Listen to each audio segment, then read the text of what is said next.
intro. I love it. I can't help but to dance. It's just so rocking and fun. Thank you so much for coming on back and watching this wonderful, fantastic show. This is You Can with Suzanne, and that would be me, Suzanne Sue Can, because why? If Sue can, you can too. And we are here every week, and I love having you. The feedback, this is episode number 5. The feedback has been amazing, so thank you so much. This is fun, and I wouldn't do it if it wasn't. So today's show is all about small business. Now, gosh, so I ventured into the small business sector around 2009-ish. And I'm going to tell you a little story because that's how we always start our show. So I got out of my abusive marriage. You already all know about that. And I moved to a new house with my 3 kids. And I let everybody run away and live with me. So I let my son's girlfriend run away and live with me. I let my daughter's boyfriend come and live with me. I had a friend who was going through problems come on and live with me. And so I had 7 people living under my roof, and I was the only one paying the bills. And then, let's see, so it was around Easter time, and my boss said, Suzanne, you're not all there anymore. I think I'm going to have to let you go. So, it didn't fare very well. Now, in my mind, I was thinking, you know what, Dave? I'm going to take your technicians and I'm going to take your clientele and I'm going to start my own business. And though I didn't say it, it's exactly what I did. I had been in IT all my life. I knew the business very well.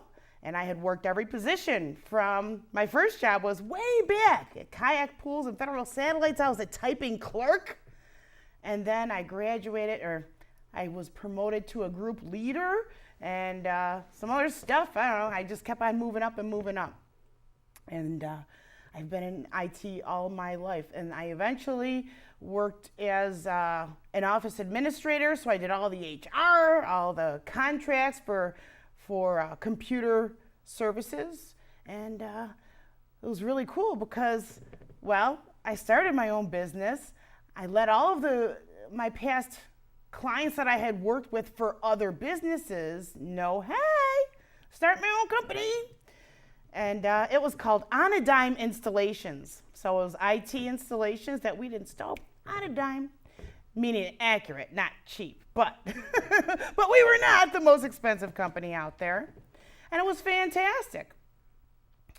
So what did they do? Let's see. So I joined the Chamber of Commerce. It was one of the first things that I did. And I thought, that'll make me legitimate. That'll give me some cred. And so I went and I met them people, and they really liked my energy. They said, yeah, we want you to be a part of us. And so we did that. And I had some technicians that worked for me, and one of the clients paid us to go all the way to Maine. So we drove 7 hours or whatever it was. We went to Maine, and we did a bunch of installations at CVS. So like, them little photo kiosks? Well, those were our standalone. We made them be networked so that they could watch them from, their head office or all that stuff. We networked stuff. But I didn't do the work. I ran the show. So I acquired the business, and I had my guys who did the work. Well, one of my technicians decided, well, you're going to go into work with us, and you're going to go on the other side of the counter, and you're going to see what it is that we do. I was like, no. But I did. And that's what I did for, about a year and a half until the recession hit. And then one of my clients said, we have a down phone line at Blockbusters an hour away. We'll pay you $45 to do it. Well, I pay my guy $20 an hour. So I'm going to send him an hour away, have at least an hour on site, have him drive an hour back, and there's tolls and insurance and gas. $45 ain't going to cut it. In fact, I would lose money. So guess what I did? I fired all my clients, and I started all over again. I don't even look at that as failure. I look at it as a lesson. And so you have to adjust as you go. You can't just think you're going to plunk yourself into a business model and that it's just going to work. It's just like a new can of Play-Doh. You got to mold it into something cool. It doesn't just work out of the can. It's no fun.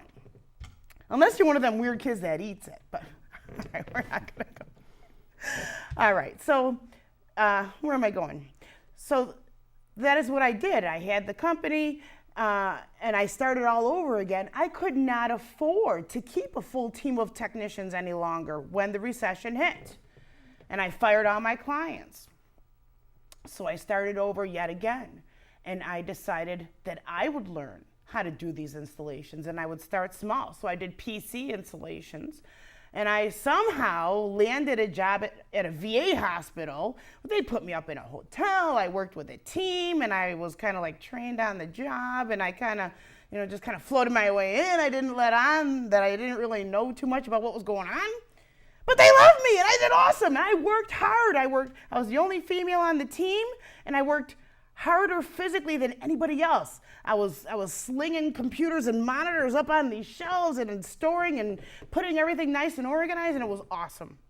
Well, feedback got back up the chain, and they hired me for a few years. So I would bounce to different VA hospitals and do refreshes on them. And so through that, I have learned a heck of a lot. So I can now say, I can go to Target. Them price checkers? Yep, I can install those. The cash registers? They're not cash registers anymore, they're computers. And yep, I can install those. You see this digital signage right here on my TV? Yup, I can install those too. Menu boards, everything's electronic.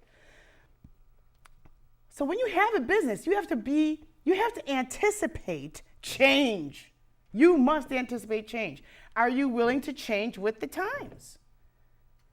Now, I forgot to look up the statistics, but the small business sector is huge. It's like huge, huge, huge, huge. And especially here in Western New York, there are so many small businesses, and it really is the new heart of America, I think, because people don't want to work for a humongous corporation that they can't even meet their boss because they might be on another continent, for all you know. So I think it's awesome. My sweet spot are the small businesses, the artisans, the artists, the entrepreneurs, the momtrepreneurs, the solopreneurs, all that kind of stuff. People who have such passion that, you know what? Put your passion to work. That's what to do. People who are wandering through life and they don't know what they're supposed to be doing. They're in a job that they hate. Oh, knock that off.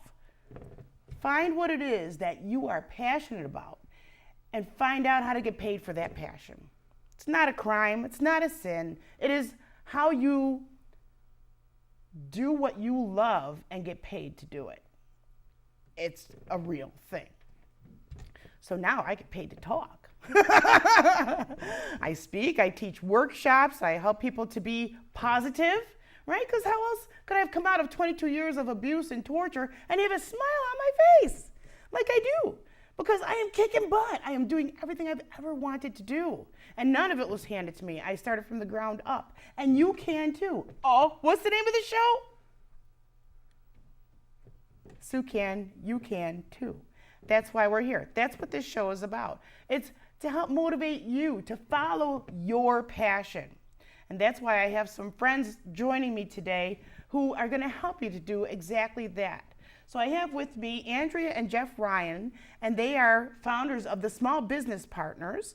And they're going to share with us some information that, oh my goodness, I wish I would have known back then. I did it all the hard way.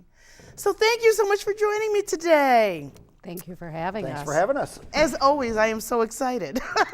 And our stories are similar, a little similar to yours, that, when you talked about being stuck in that job that you're just so unhappy in, we also took the leap and left our jobs within 24 hours of each other and started a business together. That is scary. So, yeah. Yes, It's an exciting part. So we do have something, a little bit more common ground.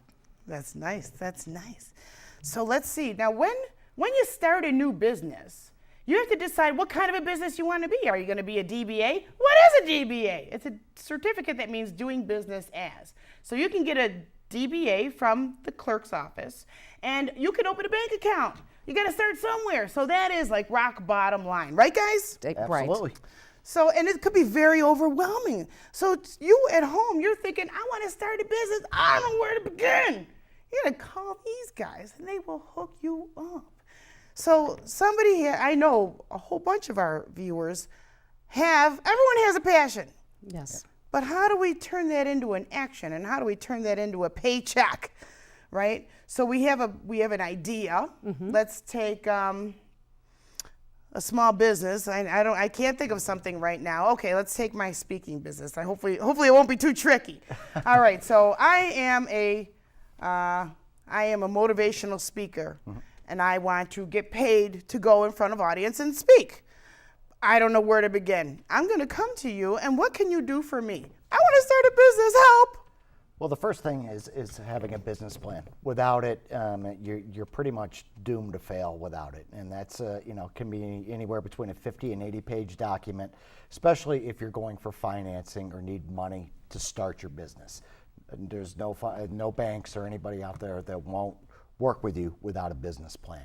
And that's really your roadmap to success. And that's where the vision comes out of your head onto paper and outlines all of your strategies, and that outlines your future income and expenses, because you need to understand everything, and put it all together in a piece of paper or in a document that you can take to anybody and say, listen, I have a plan and I have a way of executing and making this business successful. And Wow. And the plan is also important because you have to make sure that people will buy your product or service. Motivational speaking, making sure that you're in the right market for that type of speaking, making sure you look at where is their market opportunity. And like you said, the business plan, a lot of people, the first thing they do when they have an idea is they go straight to the website building. No. That's right. No. That's right. You gotta I bet have, you guys have done that too. Exactly. Well, Yep. and I'm it's gonna build a easy. website. That's it. I'm going into business. I'm going to get started, and that's the first step. And if you think about it, a pilot doesn't fly a plane without a flight plan. Why would you start a business, especially like us, where we both did this together, and we left our jobs, and we have to be successful. Well, a plan is even more important. It's your roadmap for success, like Jeff said. So that is always the first point. And for smaller businesses, sometimes they don't have to be, 50 pages, but it's getting out how you're going to make money. Where is your market opportunity, and what are the tools? We had a nice conversation earlier about the importance of tools and process in your business. And these things tend to be afterthoughts, and they are among the highest reasons for failure, that you really not only have to think about what you're going to do, how are you going to do it? How am I going to use simple tools that are free or low cost to make sure that I don't stay at the office or working on clients manually for 5 hours when technology can help me? And it's really overwhelming, and sometimes you need a little help and you need some guidance in the process. Yeah. The business plan, what it does too, is it uncovers all those stones that you don't think about. You got to form your business, the bank account, the DBA, CPA, all those people that you need to build a relationship with to launch a successful business. And how am I going to market my business? Who am I going after? Who are my competitors? You have to do market research to figure out how many other speakers are in the neighborhood that are doing the same things, and what differentiates you from them, and how we're going to market that same group of people out there that they're marketing to differently for you. And the business plan does all of that. It helps you kind of pull that all out of your head and put it on paper. Wow, I feel like better already just hearing, because it's like, okay, and I bet you guys are the same way. Oh, I want to start a business, right? And I look up, motivational speaking. What are other people doing? I mean, you need to do stuff like this, right? Yes. What are other people doing who are doing what you want to do for work? And so I'm going to build a website, and it's not true that if you build it, they will come. Just because you build a website doesn't mean people are going to be banging down the door to hire you. Right. And if you don't market, no one's going to know you exist. So, and the business plan scared me to death. I was like, oh no. I was like, no, like I don't like to deal with that. So you guys can take all the worry and the stress right off by handling it. You'll ask the questions. Yes, and what we do is we partner with you, and I've got to pull all of that out of your head slowly but surely and make sure that at the end of the day it's your business. We may be writing the plan for you, but it's your business at the end of the day. So we want to make sure we get it right. And your vision is in there on how the business is going to work and what your vision is for it long term. But it can be a little bit of they're very intimidating, business plans, but not for us. Yeah. Because we make that kind of pain-free for you, because we're just kind of asking you questions. Have you thought about this? What about that? And we just kind of pull that information together and put it in an elegant way that underwriters at a bank or somebody who's willing to give you money can understand that you do have a plan, that you have a plan to get from A to Z and be successful and pay back that money to help you launch your business. And there's a lot involved, but we've gotten pretty good at it by doing lots of different business plans for all. It doesn't matter what your industry is or what you want to do, the same rules apply in building a business plan. You still have to market, you still have to sell it, you have to do market research, you have to know who your competition is. All those rules are the same no matter whether you're building widgets or building airplanes. It's the same thing. They all have to be thought of the same way. Yeah, it's really interesting because it's just stuff you wouldn't normally think about. Right. And you'll help to extract that information and help your clients to see things that they wouldn't have thought about. Exactly. Right? Like, because they might not have thought about marketing. I think a lot of times if somebody says, I'm going to start a business, I think right off the bat they think, oh no, I need lots of money. And that's not always the case, is it? It's not necessarily the case. A lot of these business plans that I'm doing for folks right now, they're looking to borrow, $40,000, $50,000, $75,000. Now, that sounds like a lot of money to you and I and probably most people, but to a small business lending bank, that's a very small amount of money. Where the business plan has to be a little bit more detailed and crazy is when you start getting into that $250,000, $500,000, $1 million range. That's where, a business plan, without it, you're never going to get in the door. But to be honest with you, a $50,000 loan to a bank with a good vision and a good plan is a drop in the bucket to them. It really is, but they will not entertain you without that business plan.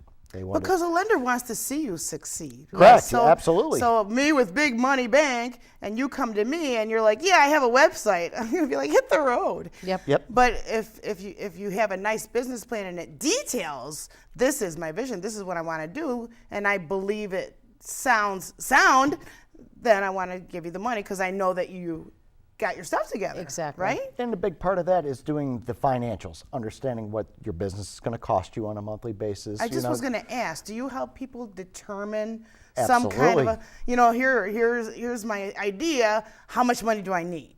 Yes. Correct, absolutely. And that's all kind of going through that discovery process with our clients who want to start a business, is asking all those questions. Okay, we got to price your services, your products right. How are they compared to the rest of the market? And then building out that 3-year financials, what the bank wants to see.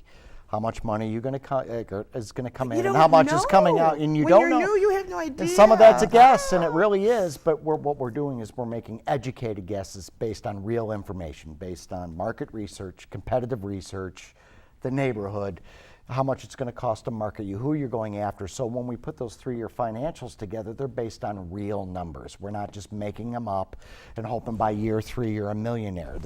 Most underwriters at a bank are going to see right through you. You have to be very conservative about your approach, and that's the approach we take when we build these plans is, your first year could be at a loss, and that's okay.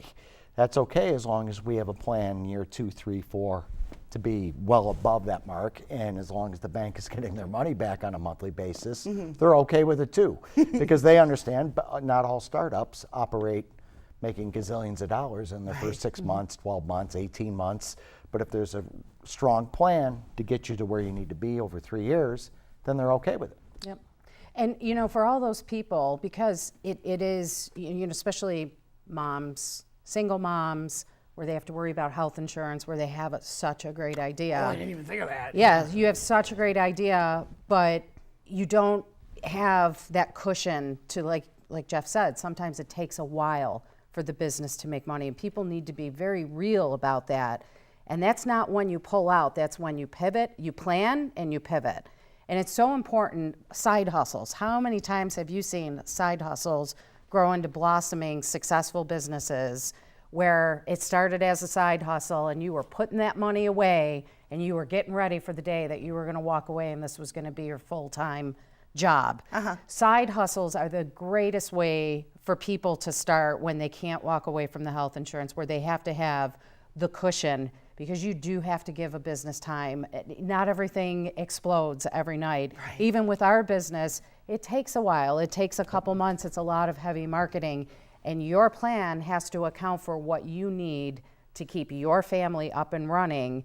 And that needs to be a huge part of the equation, because you have to be able to survive the peaks and the valleys. And you don't pull the plug. You listen for feedback, you tweak your idea, you pivot, you continually keep pivoting your business according to your plan. And once you get over the hump, it is really rewarding. Once, you've gotten some penetration out there in the market and people really know, then things start to get exciting. That's fun. I love that. I want to work with you guys. It is. I'm going to start really another exciting. business. All right, let's do it. Let's do it. Just so that I can be your client. Right. We have lots of ideas for you. Wonderful. That's awesome. But it's exciting for us because, we're not, industry experts in every industry on the planet. We're experts in the business planning process. So it's fun for me when I'm doing a business plan, learning and becoming because it helps me become an expert on your business, writing your plan and working with you, and it's very cool. It's exciting, isn't it, hearing people's creativity? Yes, you'd be very surprised that most of the people that come to us, they really have great ideas, and those are usually the first words out of our mouths when we hear a good one. That's a great one. Yes. Let us help you, because I think you've got something here, but we got to work through it. The young generation is exciting because they're the innovators, they're the disruptors, and they're the future. We expect great things out of them. They're smart. They're our children. They're our nieces. They're our nephews. And they're innovative. They are so innovative. Yes, we are seeing some of the first of its kind technology come how to exciting! Buffalo, and Wow. they're college students, scientists and engineers. Oh, I It's got exciting, chills. and they have business plans too. Wow. They started, they're smart. So even if somebody has a business plan already, they've done that on their own or with the help of somebody else, they can come to you after that. So let's talk about so they can come to you at any stage or? Yes. Any stage of their business. Part of our business is working with the existing small business market. That's why we exist. That's why we formed this business, to be able to get into that market and help those businesses that are struggling, that are got some pain points, or the owner's wearing 18 hats in the business, and is which I think most small business owners, and we've come across it with just about everybody we've met in this market. It's time, it's money, and a lot of it is just implementing some process and some technology into their business to take away a lot of that paper pushing and time consuming stuff that that's a machine can do, or other people can do, or is showing them a better way so they can go home at 5 o'clock. Yeah. Or they can that'd be take nice. those long weekends. Because a lot of small business owners don't have that luxury because they have to do everything in the business. And it's not healthy. No, it it's isn't. not. It isn't. And not because you had a great idea, you started a successful business, doesn't mean you're great at doing the financials and and all those things that come. You're a greater sales and marketing person. Sometimes you can't be great at everything. Well, it's tough. It's hard. You can be great at everything, but guess what? There's only 24 hours in a day to do all that stuff for your business. So sometimes bringing in some outside help to guide you along can be a smart thing early on in your business. Yeah, that sounds like a great It sets you plan. up a little bit more in a linear way, so you don't run into those roadblocks in the future. Great. Okay. We're going to take a real quick break, and we'll be back in just a couple seconds. Very impressive, Mr. Gonzalez. Thank you. Thought he was pretty good.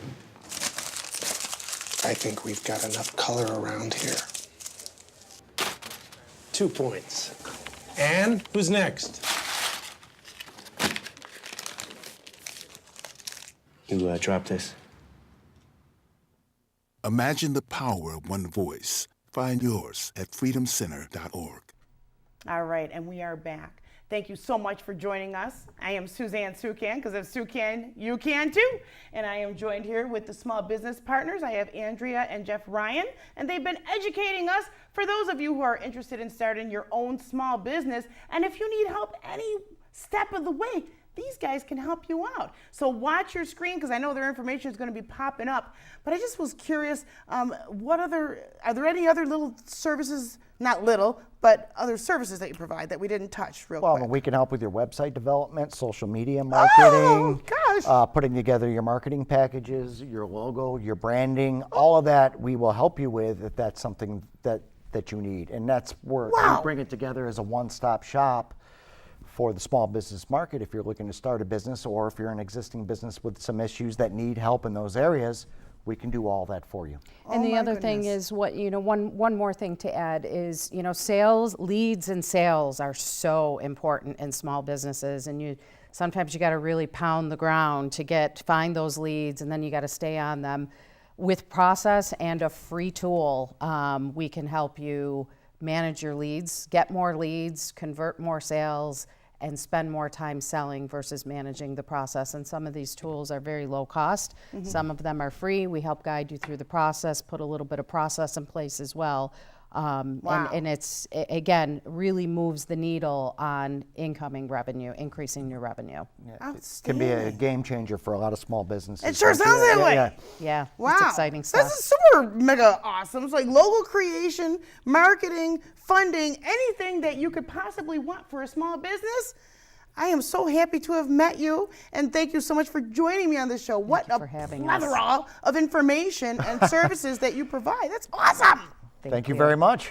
And thank you for having us. It And is you my rock. And you rock too. So I'm going to see you here back next week for You Can with Suzanne. That's me. Thanks for being here. I'll see you next week.